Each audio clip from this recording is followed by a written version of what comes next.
C'est un moment incontournable.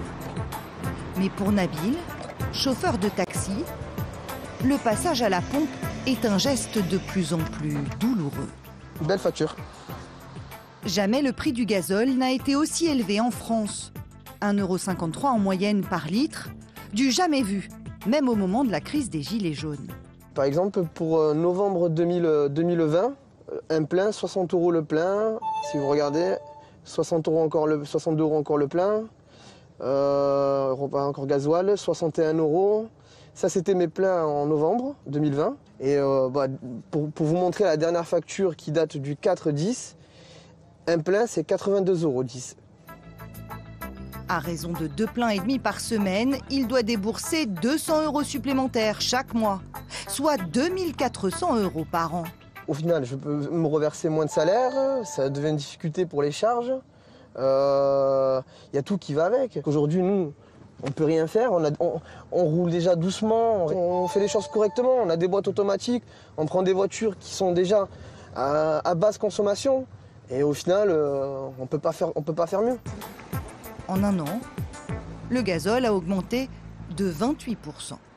La hausse des prix des carburants est directement corrélée à la hausse du prix du pétrole, puisque nous avons en ce début de semaine largement dépassé les 80 $ le baril. On est à 83 $ le baril. Je rappelle qu'il y a une quinzaine de jours, on était à 70 $ le baril. C'est donc l'ensemble des produits pétroliers qui flambent aujourd'hui. Une hausse des prix qui affecte particulièrement les Français qui se chauffent au fioul. Partout 1000, hein, c'est ça? Oui, c'est ça. En début de semaine, il a passé la barre symbolique des 1000 € le mètre cube, soit 1 € le litre. L'effet a été immédiat chez les consommateurs. Les gens, effectivement, demandent la possibilité de payer en plusieurs fois. Surtout, ils commandent des quantités moindres que par le passé.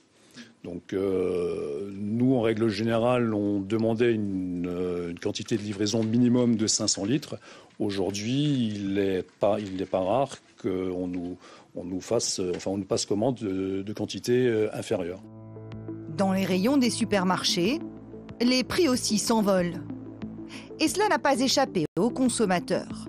Je constate pour certains produits une augmentation, notamment au niveau des pâtes, au niveau des légumes et surtout par rapport à certains fruits frais. Par exemple, avant, je faisais 80 €, 70 €.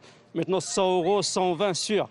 Ça veut dire qu'il y a à peu près 30 € d'augmentation par caddie, à peu près. Surtout l'huile. Ça a vraiment bien augmenté l'huile.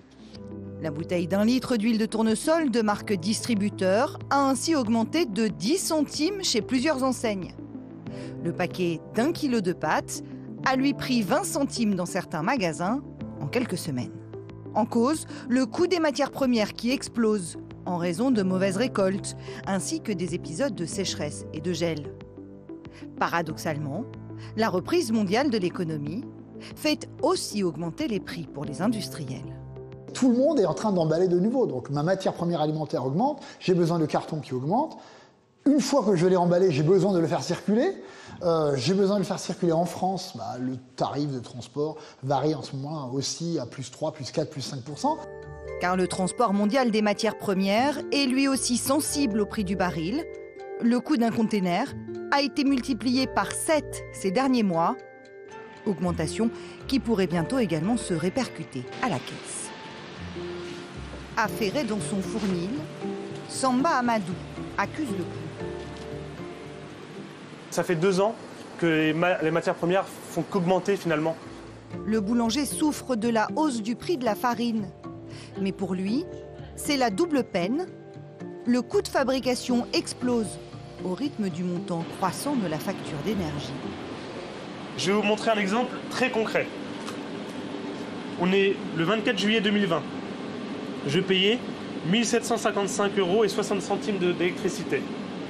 Février 2021, et je paye 2 302 € et 82 centimes. On est à peu près à 500 € d'augmentation en moins d'1 an. À tous les niveaux, les temps sont durs. À quand l'embellie?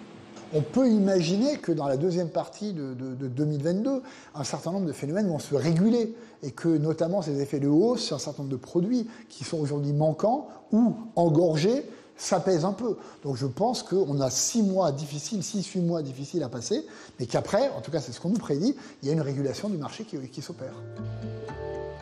Des perspectives encore lointaines, si pour l'heure, le boulanger a tenu bon, il craint d'ici le début de l'année prochaine de devoir répercuter les coûts sur le précieux prix de la baguette.